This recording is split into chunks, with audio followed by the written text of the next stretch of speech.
우리 서로 앞뒤 좌우 보시면서 인사하겠습니다. 만나서 반갑습니다. 잘 오셨습니다. 네. 오늘 하루도 그렇지만 요즘 날씨가 비 왔다가 해 떴다가 또 비 왔다가 제가 오늘 이게 안에 내부가 더워서 비가 그치면 올라와서 창문을 열었다가 또 후두둑 비 소리 들리면 올라와서 닫았다가 한 두어 번 반복을 한 것 같습니다. 날씨가 변화무쌍합니다. 돌아가는 길에 또 비가 올지도 모르는데 그래도 오늘 이 밤에 왔으니까 우리가 기쁨으로 감사함으로 하나님의 말씀을 듣기를 원합니다. 여러분 놀이기구 혹시 타본 적 있습니까? 에버랜드 이런 데 가서 나이 드시고 타보셨어요? 심장마비 걸릴까봐. 저도 사실 잘 못하거든요. 예. 군대에서 막 이렇게 뛰어내리고 하는 것도 했지만 놀이기구는 오히려 더 불안하더라고요. 사람들이 그걸 즐기는 사람과 무서워서 못하는 사람이 있습니다. 차이가 뭐냐? 원래 겁이 많거나 그런 건 아닙니다. 예. 남자들 어지간한 분들은 군대에서 훈련도 물론 거기서는 안 뛰어내리면 때리니까 자율이 없으니까 억지로 뛰어내렸겠지만 어쨌든 겁이 많아서 못한다기보다 이게 뭔가 불안함이 있는 거죠. 안전장치를 분명히 찾는데도 어떤 그 안전장치를 믿는 사람은 와 하면서 스릴을 막 즐깁니다. 웃으면서 막 타요. 그런데 안전장치를 했는데도 뭔가 이게 못 믿어온 사람들 있잖아요. 이게 지금 제대로 묶인 게 맞나? 혹시 위에서 거꾸로 돌리다가 이게 풀리면 어떡하나? 이런 이제 불안감이 있으니까 못 믿는 거죠. 장치도 못 믿고 이게 뭔가 사람이 하는 건데 혹시 실수가 있으면 어떡하지? 이런 이제 생각에 그런 분들은 어쩔 수 없이 타게 되는 상황이 되면 거의 반정신이 기절한 졸도한 상태로 이렇게 하얗게 얼굴 뜬 상태로 그래서 내리면서 막 욕을 하는 분들도 봤습니다. 어떤 부부였는데요. 아내가 타자 그래가지고 탔는데 남편이 내릴 때 남편이 혼자 막 저쪽으로 가더라고요. 혼자 막 욕을 하면서 다시는 내가 놀이동산 같이 안 온다고 그런 분도 봤습니다. 의외로 여자분들이 또 그런 거 깡다구가 있어요. 잘 타요. 네. 여러분 우리 인생도 그렇습니다. 우리가 그 놀이기구를 탈 때 안전장치를 못 믿으니까 불안해요. 분명히 안전할 것 같은데도 뭔가 모르는 미심쩍은 불안감이 마음속에 있으면 그건 못합니다. 우리가 인생을 살면서도 오늘도 무사히 이런 마음으로 출근을 하고 일을 하지만 마음속에 항상 뭐가 있습니까? 불안함이 있어요. 혹시 뭔가 잘못되면 어떡하나. 네, 제가 종종 비유를 들지만 사실은 제일 불안한 상황인데 그걸 모르고 지나갈 때가 매일 있는데 그게 운전할 때. 운전해서 가면 나는 똑바로 가죠. 정신 바짝 차리고. 근데 마주 지나가는 차들, 내 뒤에 오는 차들, 그 하루에 스쳐 지나가는 수천 대의 차들 중에 어느 한 대라도 혹시나 딴 마음을 먹거나 정신이 이상하거나 잠깐 졸았거나 하는 사람을 만나면 그거 어떻게 되겠습니까? 그래서 항상 운전할 때 어떻습니까? 운전 능숙한 분도 사주 경계를 하면서 하죠. 백미러로 뒤차도 보고 좌우도 보고 초보 때는 그게 안 보이지만 익숙해지면 그게 다 보이잖아요. 앞에 차가 갑자기 브레이크를 밟지는 않나. 이제 다 위험천만한 상황이 찾아올 수 있으니까. 그래서 우리는 항상 그런 마음을 가지고 사는 거예요. 오늘도 무사히. 뭔가 불안하고 초조한 마음이 있습니다. 우리 주변의 사회 시스템이 안정되고 또 차도 요즘은 성능이 좋아서 가까이 거리가 좁혀지면 띠디디디디 경고음도 울리고 옆에 차선 변경하려고 하는데 미처 옆에 차를 못 보고 변경하려고 그러면 또 경고음도 막 울리고 온갖 안전장치들이 다 있지만 그럼에도 불구하고 그 안전장치들이 우리의 안전함을 완전히 담보해 주지 못한다는 걸 알기 때문에 한쪽에서는 불안함이 항상 있는 거예요. 제가 예전에 이제 부교육자로 사역하던 수원에 있던 교회에 장로님이 그 수원에 가면 그 교통안전관리공단인가 정확한 이름은 모르겠는데 그런 데가 있어요. 거기서 일하는 장로님이셨어요. 거기서 뭐 하느냐면 교통법규 위반하고 딱지 끊겨가지고 그 교육 이수 몇 시간 받으라고 이제 벌금과 함께 그 딱지 받은 사람들이 오면 교육받는데 그 강사하시는 분이셨어요. 이 장로님 직업이. 강사한테 이분이 그런 얘기를 하는 거예요. 거기 오는 사람들 중에는 처음 교육받으러 오는 사람도 있고 2번, 3번 막 여러 번 와가지고 2시간 받는 사람, 4시간 받는 사람, 8시간 받는 사람 이런 사람들이 있대요. 근데 이 장로님이 이런 말씀하시는 거예요. 사고가 언제 나는 줄 아느냐. 당신들이 재수가 없어서 여기 온 게 아니라. 거기 보면 사고 내서 온 사람들도 있거든요. 통상적으로 신호 위반, 이렇게 속도 위반 이런 거 하는데 그 위반인 줄 모르고 가는 경우도 있지만 알면서도 어쩔 수 없이 하는 경우들이 있거든요. 근데 교통사고 날 때 보면 통계상 300 몇십 번을 하면 사고가 난다는 거예요. 이게 통계래요. 그게 정해진 법은 아닌데 통상적으로 사고 난 사람들을 역추적해 보면 평상시에 그런 자잘한 교통 위반을 300 몇십 번 하면 사고가 한 번쯤은 나더라. 큰 사고든 작은 사고든. 그래서 여러분들이 여기 온 건 우연이 아닙니다. 그러나 여러분 감사해 하십시오.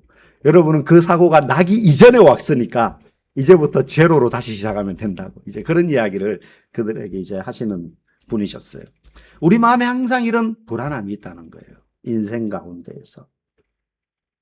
통장에 잔고가 넉넉하고 자녀들이 성적을 잘 받고 취업을 잘하고 내가 건강하고 지금 그럴 때는 내가 다 안전한 것 같습니다. 그렇게 살다가다요. 뭔가 한 군데 불안한 신호라도 오면 우리 마음이 금방 염려가 찾아와요.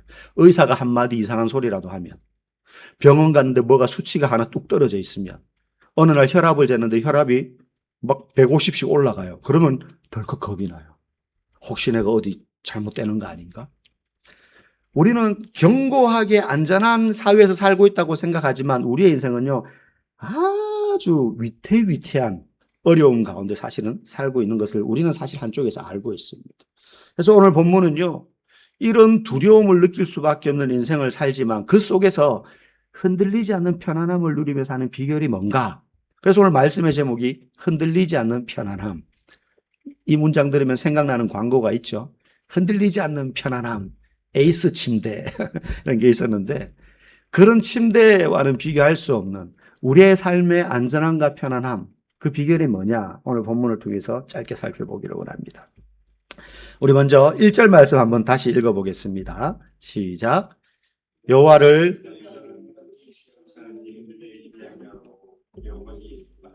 아멘. 여호와를 의지하다. 여호와를 의지하는 자는 시온산이 흔들리지 아니하고 영원히 있음 같도다. 시온산은 이스라엘 백성들이 거룩한 산이라고 비유적으로 이야기하는 산이죠. 여기서 의지하다는 말은 무슨 말이냐면 그냥 내가 좀 지쳤을 때 약간 어깨에 기대는 정도 아니면 벽에 기대는 그런 의지가 아니라 나의 온몸을 그 대상에게 내던져 맡기는 걸 말해요. 그러니까 의지하다. 이게 우리말로는 의지하다지만 히브리어는 그보다 훨씬 강한 의미죠. 내 온몸을 그에게 다 내던지다는 거예요.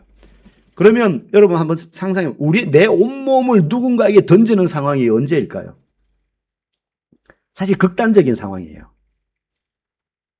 우리 좀 가까운 예로는 아기들이 이제 컸을 때 이렇게 아빠들이 그런 장난 한 번씩 합니다.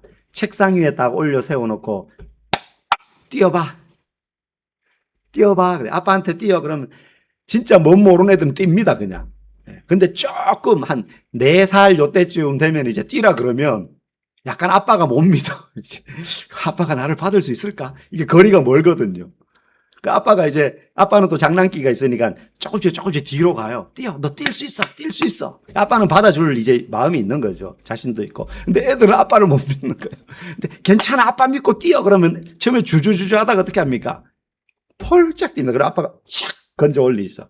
그러면 애들이 이제 그 쾌감에 또 하는 애들이 있습니다. 쉽게 말하면 이게 내 온몸을 던져 맡기는 거예요.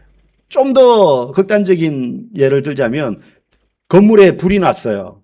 탈출할 데가 창문밖에 없어요. 근데 비상통로도 없고 사다리도 없습니다. 밑에 보니까 소방관들이 와가지고 푹신한 매트를 받쳤어요. 에어 매트를. 그럼 어떻게 합니까? 뛰어야 거죠. 소방관들이 괜찮아요. 믿고 뛰십시오. 한 7층, 8층인데 까마득하죠. 근데 어떻게 합니까? 그 소방관들과 그 에어 매트의 성능을 믿고 내 온몸을 거기에 던지는 수밖에 없어요. 그게 의지하다라는 뜻입니다. 그 그림을 그리고 다시 읽으면 여호와께 내 온몸을 던지는 자. 그냥 내가 살다가 좀 힘드니까 하나님 조금 힘 좀 되어주세요. 이게 아니라는 거예요. 그 정도로 기대는 하나님이 아니라 내가 감당할 수 없는 고통과 내 힘으로 이겨낼 수 없고 짊어질 수 없는 괴로움이 닥쳤을 때 내 온몸을 그에게 다 던지는 거예요. 하나님 앞에. 그런 사람은 하나님이 흔들리지 않는 산과 같아서, 여러분 여기서 말하는 시온산, 이런 산처럼 하나님이 흔들리지 않는 분이 되신다는 거예요. 하나님이 흔들리지 않는 분이 되신다는 거예요. 그래서 하나님은 내가 가장 어려울 때 내 온몸을 던져 맡길 수 있는 유일한 분이시다.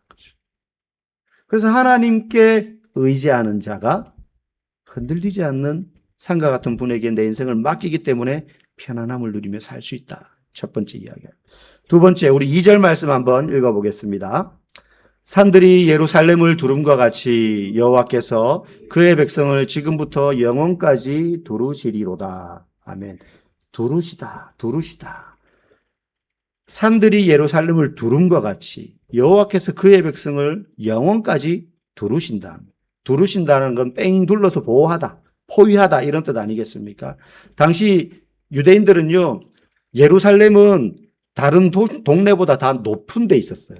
그러니까 예루살렘 도시 자체가 해발 몇백 미터 위에 형성된 도시예요. 그래서 성경을 가만히 읽어보면 구약이든 신약이든 예루살렘으로 간다라고 할 때는 항상 올라간다라고 해요. 북쪽에서 남쪽으로 내려올 때도 남쪽에 예루살렘이 있으면 예루살렘으로 내려간다고 말하지 않고 올라간다고 말해요. 우리는 어떻습니까? 서울 간다 그러면 저 집에 다 서울 올라간다. 저 파주에서도 나 서울 올라간다. 이렇게 말하잖아요. 왜 그렇습니까?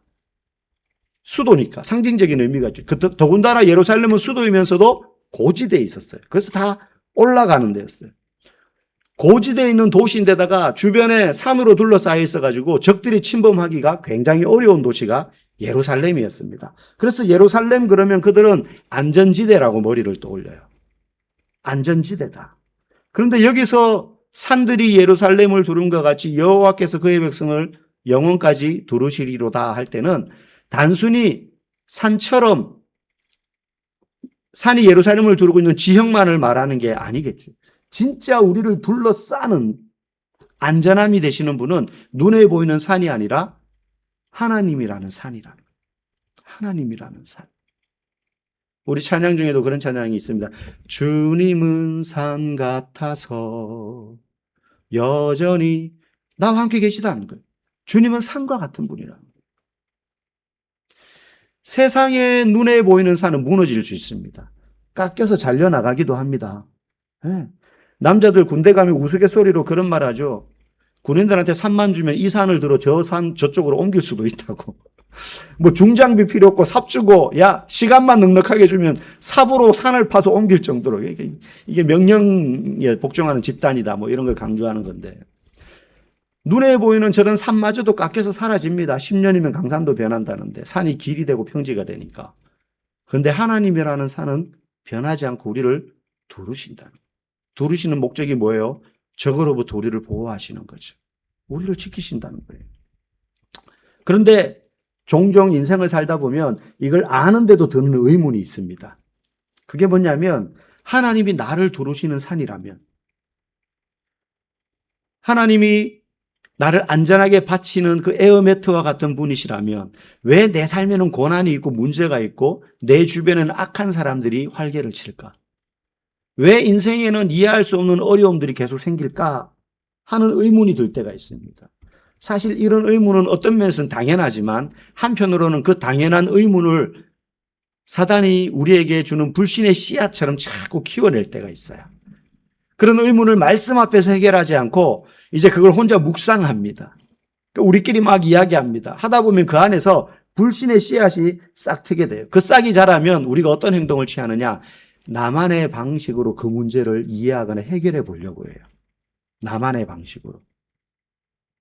제가 초등학교 때부터 신앙생활을 했고 중학교, 고등학교 갔고 이제 신학을 하려고 생각하던 중에 이게 회의감이 살짝 들었는데, 어떤 회의냐면 왜 기독교에서 성경에서 말하는 하나님만이 참 신일 수가 있나?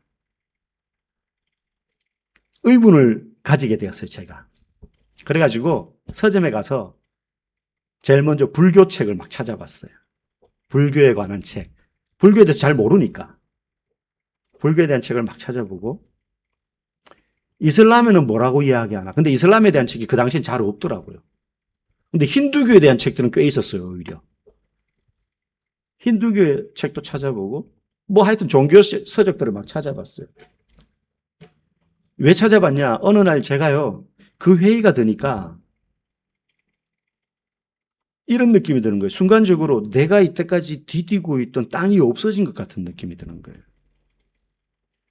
나는 예수님을 믿고 사는 사람이었는데 혹시 내가 믿는 이 진리라는 게 진리가 아니라면 이라는 생각을 어느 날 하게 되고 그걸 계속해서 혼자 생각에 꼬리를 물다 보니까 성경에서 답을 찾지 않고 성경은 내가 어느 정도 아니까 다른 종교에서 뭐라고 이야기하지 하고 찾아보기 시작하는 순간 제가 이때까지 디디고 살던 땅이 사라진 것 같은 느낌이 드는 거예요. 이게 그렇게밖에 표현을 할 수가 없어요.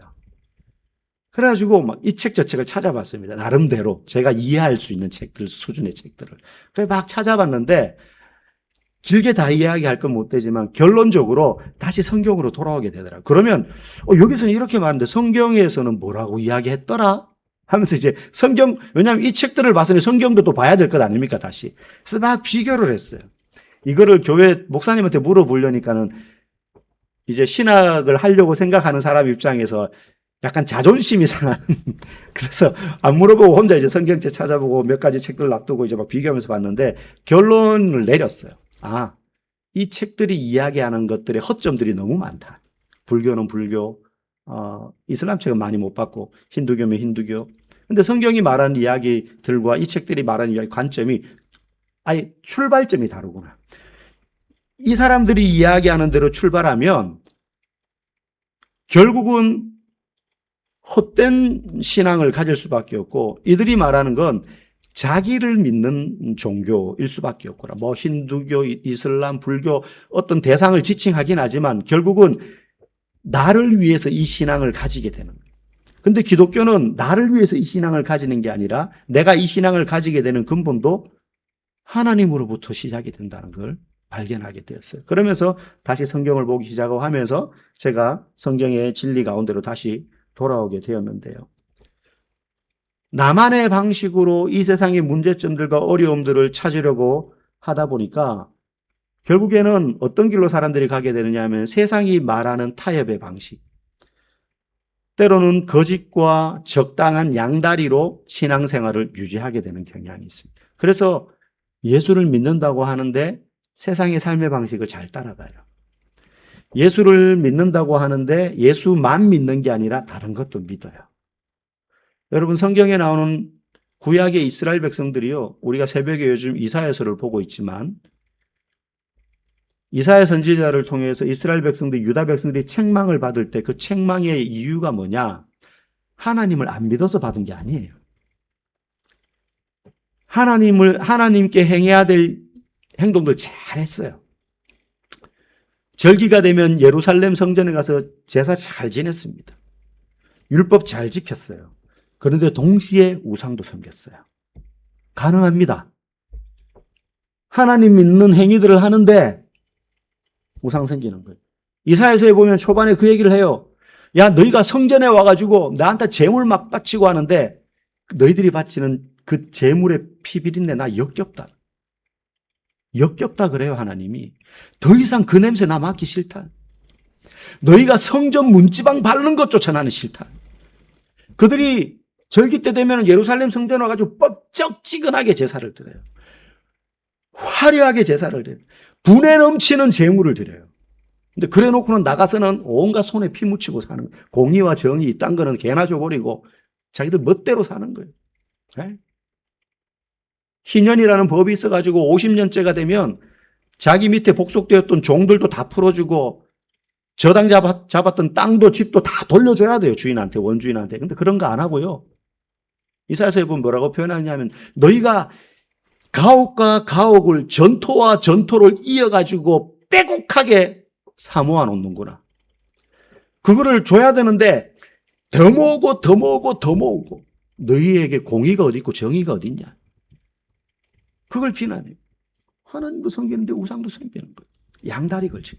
그것 때문에 이스라엘 유다 백성들이 멸망당합니다. 하나님 버리고 우상만 섬겨서가 아니라는 거예요. 여러분, 우리는 안전하게 살 수 있다. 이제 내 노후는 보장되어 있다. 자신만만하더라도 의사의 진단 하나, 내 몸에 찾아온 이상 증세 하나로 두려워하고 불안할 수밖에 없는 너무너무 깨어지기 쉬운 그릇 같은 사람들이.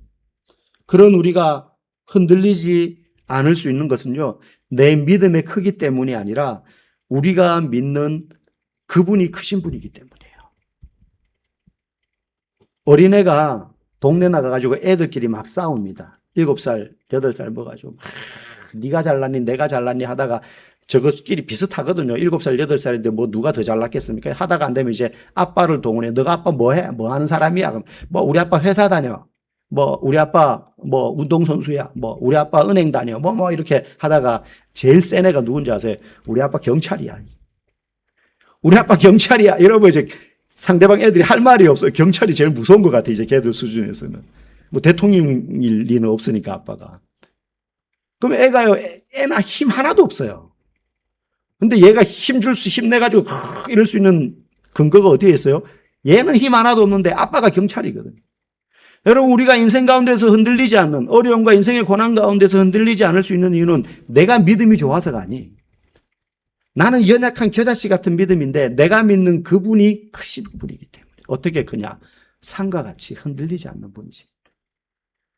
그래서 나는 연약한데 내 믿음대로 살려고 하면 나는 흔들릴 수밖에 없는데, 조그만한 말에도 불안할 수밖에 없는데, 내가 믿는 하나님이 크신 분이니까, 내 뒤에 계신 그 아버지가 말할 수 없는 크신 분이니까 나는 두렵지 않은 거예요. 그래서 우리는 늘 영적인 시선을 아버지께 맞춰야 되는 거예요. 맞춰야 되는 거예요. 우리에게는 하나님께서 그런 분이실 뿐만 아니라 그런 하나님이라는 사실을 아들 예수 그리스도를 통해서 확실하게 보여주셨어요. 확실하게 보여주셨어요. 여러분, 예수님이 어떤 분이셨어요? 흔들리지 않는 하늘 보좌에 앉아 계신 하나님 그분이셨어요. 근데 그분이 이 땅 가운데 내려오셔서 그 인생이 송두리째, 흔들릴 정도가 아니라 그 인생이 송두리째 뽑혔습니다. 바다도 잠잠케 하실 수 있는 분이 무기력하게 십자가에 달리셨어요. 그분의 인생이 송두리째 뽑혀서 그 십자가에 들어 달리셨기 때문에 우리는 흔들리지 않게 되는 거예요. 악인의 권세가 그분을 짓밟고 그분이 돌아가시면서 나의 하나님 어찌하여 나를 버리십니까?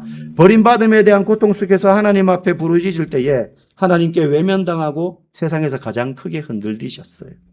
흔들리셨을 뿐만 아니라 하나님과 뽑혀서 단절되었어요. 그분이 그렇게 흔들리고 버려졌기 때문에 이제 우리는 흔들리지 않을 수 있는 거예요. 왜? 우리를 위하여 그분이 버려졌기 때문에. 하나님이 그분을 뽑아버리신 이유가 거기에 있어요. 우리를 다시 흔들리지 않는 주님의 품으로 용납하시기 위해서. 그래서 우리는 내가 잘 믿어서가 아니라 그 예수님이 하신 일 때문에 흔들리지 않을 수 있는 것입니다. 저와 여러분이 주님, 내가 흔들리지 않는 믿음을 주십시오. 어떤 순간에도 흔들리지 않기를 원합니다. 이런다고 안 흔들리는 게 아닙니다. 그렇게 다짐하고 결단한다고 안 흔들리는 게 아니라는 거예요. 예수님 때문에 나는 흔들리지 않게 되었다. 그러니 내가 그 예수님을 더욱더 의지하게 해주십시오. 앞에서 말한 것처럼 내 온몸을 주님께 던지겠습니다. 우리 그런 마음으로 우리의 인생이 어떤 어려움 가운데에서도 흔들리지 않는 편안함 속에서 주님과 더불어 그 인생을 누리며 살아갈 수 있기를 주의 이름으로 간절히 축복합니다.